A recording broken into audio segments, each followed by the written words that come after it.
Media's covered up for Biden's corruption, incompetence, lies for years, and they still do.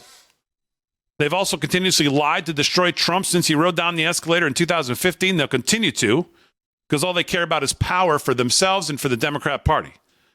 And infecting and destroying the U.S. with their radical leftist agenda is the only agenda. If Democrats somehow get rid of Biden and replace him, which seems to be the goal, any replacement will still bring destructive policies. And he's absolutely right about that. Yep. And the thing to remember is, again, as I always say, remember who we're playing ball against here. These people play dirty. They play with brass knuckles. They play to win. They play at all costs. They play for power at all costs.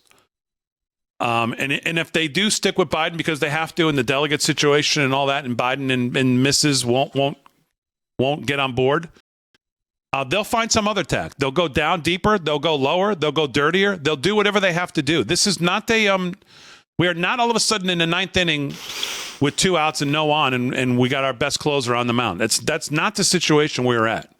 Last night was a good night for President Trump, but in some ways it may end up being not a great night because you could imagine the phone calls to Judge Merchan. You could imagine the phone calls to the Appellate Division of Courts in New York. You could imagine the phone calls to Jack Smith and others in D.C., Judge Chutkan.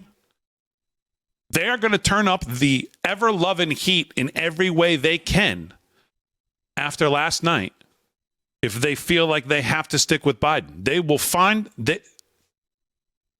they will play as dirty as they need to play in any way they need to do it. So this is not a get the pom-poms out and jump up and down.